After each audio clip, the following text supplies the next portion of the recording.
বিদেশি আসলে আমাদের টাকা নিয়ে চলে যাবে, এটা এই ধারণাটা ভুল। দুবাইয়ের থেকে আমাদের টাকার মান নির্ণয় হবে। অনলাইন পেমেন্ট সিস্টেমে যুগান্তকারী পরিবর্তনের পথে যাচ্ছে বাংলাদেশ। চালু হলো গুগলের ডিজিটাল ওয়ালেট ও online payment platform Google Pay. Mobile ফোনের সাহায্যে এই মাধ্যম ব্যবহার করে দেশে বিদেশে লেনদেনের পাশাপাশি রেমিটেন্স গ্রহণের সুবিধাও মিলবে। উপকৃত হবেন ফ্রিল্যান্সাররা।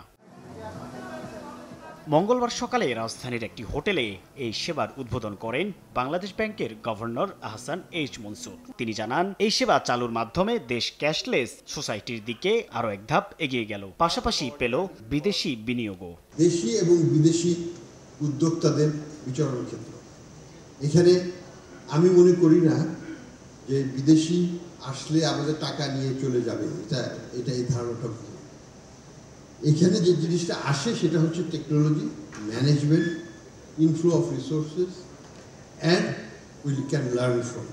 যে পোর্টটা যদি বিদেশিরা যদি নিয়ে এসে 10 বছর 20 বছর থেকে এটাকে যদি ঠিক মতো করে দিয়ে যায়, পরে তো আমরাই এটাকে নেব, এবং আমরা যে দক্ষতা অর্জন করবো, যে ম্যানেজমেন্ট স্কিলটা অর্জন করবো, সেটা দিয়ে কিন্তু আমরাই হয়তো ভবিষ্যতে অন্য দেশের পোর্ট চালাতে পারবো।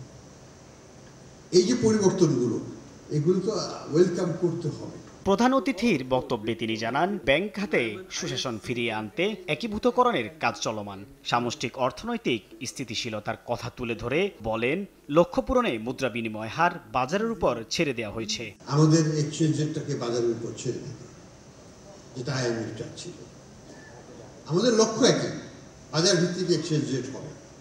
আমাদের টাকা কখনোই যেন অবমূল্যায়িত, মানে কোনো প্রকৃত কারণ ছাড়া অবমূল্যায়িত, স্পেকুলেটিভ প্রেশারে। আমি যেটা আগেও বলেছি, এখনো বলি, যে দুবাইয়ের থেকে আমাদের টাকার মান নির্ণয় হবে।